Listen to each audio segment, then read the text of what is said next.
Capítulo 11. Los tres reinos.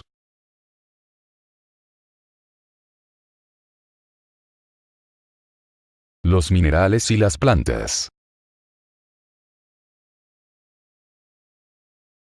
¿Qué pensáis de la división de la naturaleza en tres reinos, o bien en dos clases? ¿Los seres orgánicos, y los seres inorgánicos? Algunos conceptúan que la especie humana es una cuarta clase. ¿Cuál de tales divisiones es la correcta? Todas son buenas. Depende del punto de vista adoptado. En su aspecto material solo hay seres orgánicos e inorgánicos. Desde el punto de vista moral, en cambio, existen evidentemente 4 grados. Esos 4 grados poseen, en efecto, caracteres bien definidos, aun cuando sus límites parezcan confundirse. La materia inerte, que integra el reino mineral, no posee en sí más que energía mecánica. Las plantas, compuestas de materia inerte, se hallan dotadas de vitalidad. Los animales, formados asimismo de materia inerte y provistos de vitalidad, poseen además una especie de inteligencia instintiva, limitada, pero sin conciencia de su existencia y de su individualidad. Por su parte, el hombre, que tiene cuanto hay en plantas y animales, domina a las otras clases por medio de una inteligencia especial, que le da la conciencia de su porvenir, la percepción de las cosas extramateriales y el conocimiento de Dios. ¿Tienen las plantas conciencia de su existir? No, pues no piensan. Solo poseen vida orgánica. ¿Las plantas experimentan sensaciones? ¿Sufren cuando se las mutila? Las plantas perciben impresiones físicas que actúan sobre la materia, pero no tienen percepciones. En consecuencia, no experimentan la sensación del dolor. La fuerza que atrae a las plantas unas hacia otras, es independiente de su voluntad. Sí, visto que no piensan. Se trata de una fuerza mecánica de la materia que obra sobre la materia. Las plantas no podrían oponerse a ella.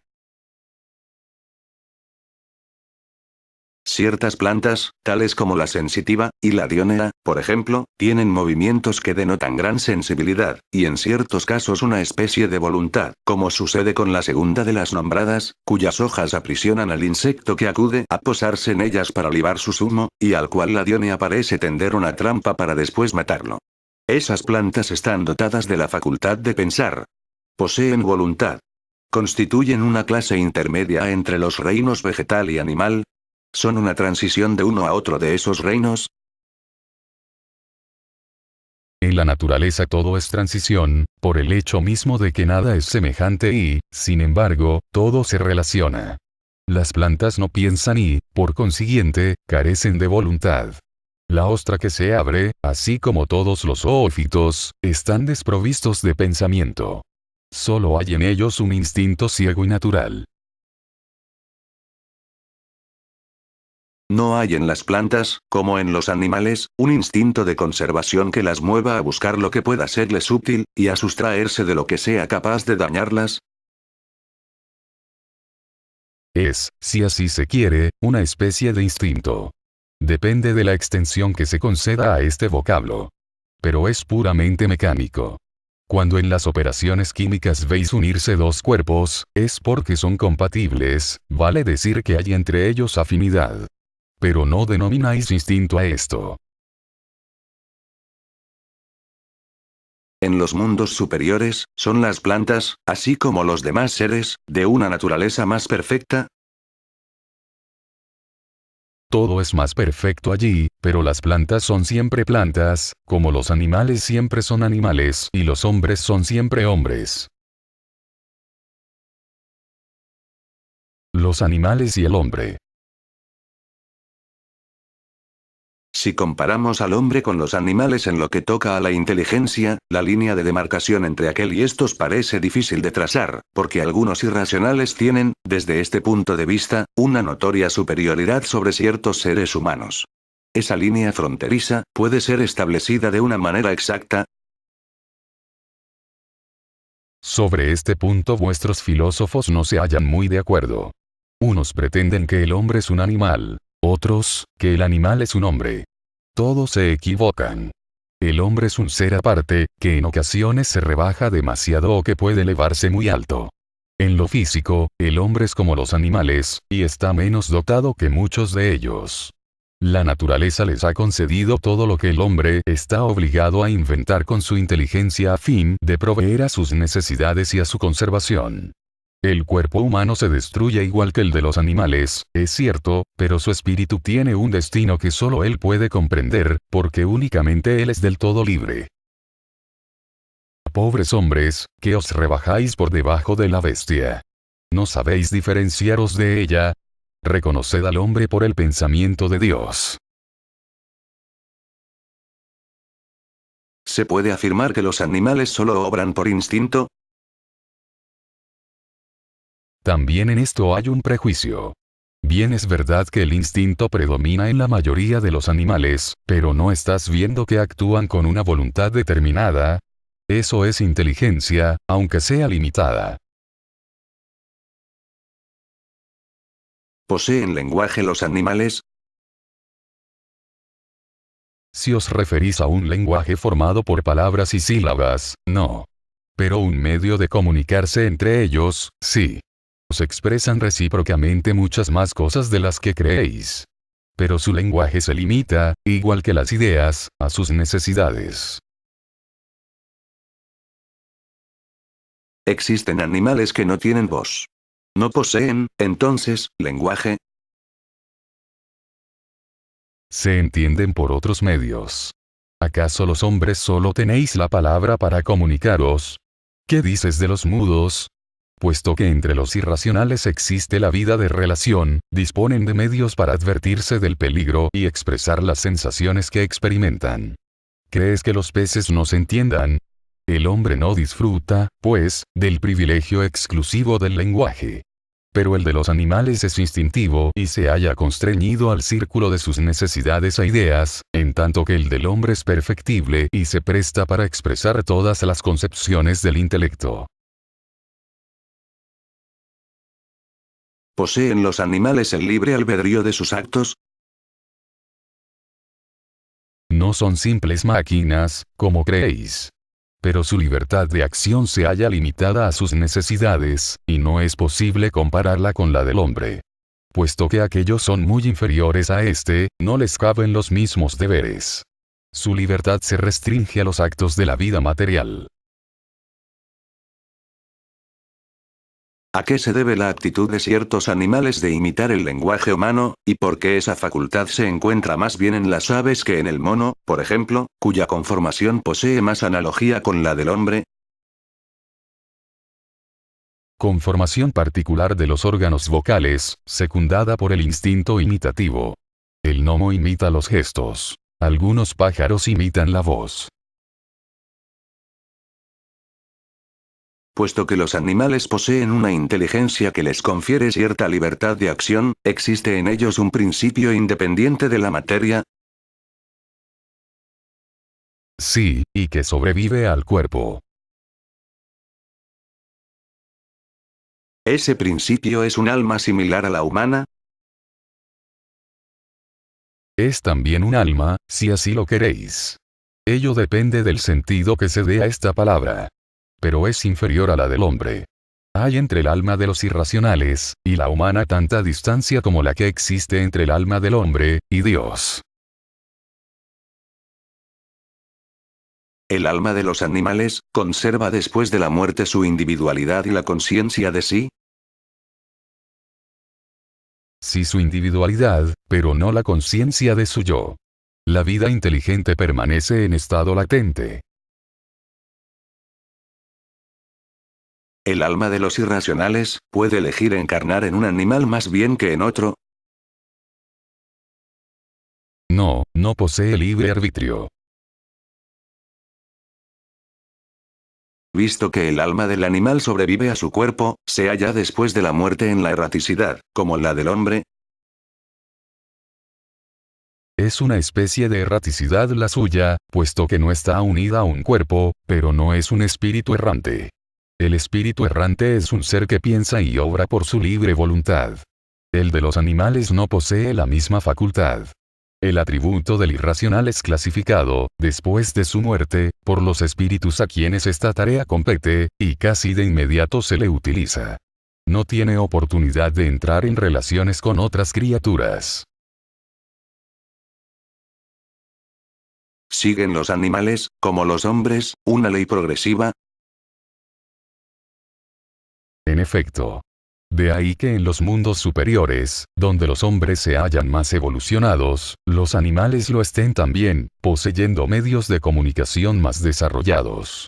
Pero siguen siendo inferiores y continúan sometidos al hombre. Son para él servidores inteligentes. ¿Progresan los animales, igual que el hombre, por su propia voluntad o por la fuerza de las circunstancias? Por la fuerza de las circunstancias. De ahí que no haya para ellos expiación. ¿En los mundos superiores, conocen los animales a Dios? No. El hombre es para ellos un dios, como en lo antiguo los espíritus eran dioses, para los seres humanos.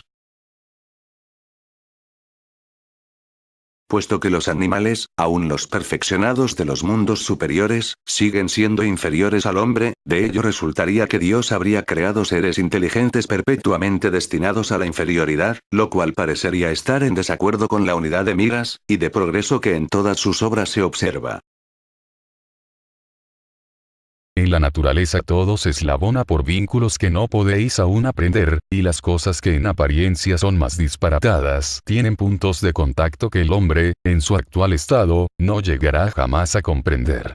Mediante un esfuerzo del intelecto puede entreverlos, pero solo cuando su inteligencia haya adquirido todo su desarrollo y se vea libre de los prejuicios del orgullo y de la ignorancia podrá ver con claridad en la obra de Dios. En el ínterin, sus limitadas ideas hacen que vea las cosas desde un punto de vista mezquino y estrecho. Sabed bien que Dios no puede contradecirse y que todo en la naturaleza armoniza por leyes generales que jamás se apartan de la sublime sabiduría del Creador. Así pues, la inteligencia es una facultad común, un punto de contacto entre el alma de los irracionales y la humana. Sí, pero los animales solo poseen la inteligencia de la vida material. En el hombre, el intelecto le confiere la vida moral. Si se consideran todos los puntos de contacto existentes entre el hombre y los irracionales, no cabría pensar que el ser humano posea dos almas, a saber, el alma animal y el alma espírita, y que si no tuviera esta última podría vivir igual que las bestias. Dicho de otro modo, no se puede pensar que el animal es un ser semejante al hombre, excepto que no posee el alma espírita, de lo cual no resultaría que los instintos buenos y malos del hombre serían el efecto del predominio, en él, de una de esas dos almas. No, no tiene el hombre dos almas. Pero el cuerpo posee sus instintos, que son el resultado de las sensaciones de los órganos. Solo hay en él una doble naturaleza, la naturaleza animal y la espiritual. Por su cuerpo, participa de la naturaleza de los animales y de los instintos que a estos caracterizan. Por su alma, participa de la naturaleza de los espíritus. De manera que, además de sus propias imperfecciones, de las que debe el espíritu despojarse, tiene que luchar también contra la influencia de la materia. Así es. Y cuanto más imperfecto sea el estado en que se encuentre, tanto más estrechos serán los lazos existentes entre el espíritu y la materia. ¿Acaso no lo veis? No, el hombre no tiene dos almas, puesto que el alma es en todos los casos única en cada ser. El alma del irracional y la del hombre son distintas una de otra, de modo que el alma de uno no puede animar el cuerpo creado para la otra. Pero, si el ser humano no posee un alma animal que lo ponga, por sus pasiones, al nivel de los irracionales, tiene en cambio su cuerpo, que lo rebaja a menudo hasta ellos, por cuanto su cuerpo es un ser dotado de vitalidad y provisto de instintos, pero instintos no inteligentes y limitados a cuidar de su propia conservación. ¿De dónde sacan los animales el principio inteligente que constituye la especie particular de alma, de que están dotados? Del elemento inteligente universal. La inteligencia del hombre y la de los animales, emanan, pues, de un principio único. A no dudarlo, pero en el hombre ha recibido una elaboración que la eleva por encima de la del animal. Se ha dicho que en su origen el alma del hombre se halla en un estado análogo al de la infancia de la vida corpórea, que su inteligencia brota apenas y que se ensaya para la vida. ¿Dónde cumple el espíritu esa primera etapa? En una serie de existencias que anteceden al periodo que llamáis humanidad. Así pues, el alma pareciera haber sido el principio inteligente de los seres inferiores de la creación. ¿No hemos dicho ya que en la naturaleza todo se eslabona y tiende a la unidad? Es en esos seres, a los que estáis lejos de conocer en su totalidad, donde el principio inteligente se elabora, individualizándose poco a poco, y se ensaya para la vida, conforme hemos afirmado antes. Se trata en cierto modo de una tarea preparatoria, como la de la germinación, a consecuencia de la cual el principio inteligente experimenta una transformación y se convierte en espíritu. Entonces comienza para él el periodo de humanidad, y con este la conciencia de su futuro, la distinción entre el bien y el mal, y la responsabilidad de sus actos. Así como tras la etapa de la niñez viene la de la adolescencia, luego la juventud y por último la edad madura. Por otra parte, nada hay en este origen que deba avergonzar al hombre. ¿Acaso se sienten humillados los grandes hombres por haber sido embriones informes en el seno materno? Si por algo ha de sentir vergüenza, es por su inferioridad ante Dios y la impotencia en que se halla de sondear la profundidad de sus designios y la sabiduría de las leyes que rigen la armonía del universo. Reconoced la grandeza de Dios en esa admirable armonía que hace que en la naturaleza todo sea solidario. Creer que Dios haya podido realizar algo sin un objetivo determinado y crear seres inteligentes desprovistos de futuro sería blasfemar de su bondad, que se extiende sobre todas sus criaturas. ¿Ese período de humanidad comienza en nuestro mundo? La Tierra no es el punto de partida de la primera encarnación humana. El periodo de humanidad se inicia, por lo general, en mundos todavía más imperfectos que este. Lo cual no constituye, empero, una regla absoluta, y pudiera acontecer que un espíritu, desde su iniciación humana, fuera apto para vivir en la Tierra. El caso no es frecuente. Representaría más bien una excepción. El espíritu del hombre, después de la muerte corporal, tiene conciencia de las vidas que han precedido para él a su período de humanidad. No, porque es a partir de este periodo cuando empieza para él la vida como espíritu. Incluso, apenas si se acuerda de sus primeras existencias como hombre, del mismo modo que el individuo adulto no retiene ya en la memoria los primeros tiempos de su infancia y menos todavía el lapso en que permaneció en el seno materno. De ahí que los espíritus os digan que no saben cómo comenzaron. Una vez que ha entrado en el período de la humanidad, ¿conserva el espíritu huellas de lo que antes era? Vale decir, vestigios del estado en que se encontraba durante el período que pudiéramos denominar prehumano. Según la distancia que separe ambos periodos y el progreso realizado. Durante algunas generaciones puede tener un reflejo más o menos pronunciado de su primitivo estado, porque nada en la naturaleza se hace por transición brusca. En todos los casos hay eslabones que unen los extremos de la cadena de los seres y de los acontecimientos. Pero tales huellas se borran con el desarrollo del libre arbitrio. Los progresos iniciales se operan con lentitud, porque no son todavía secundados por la voluntad.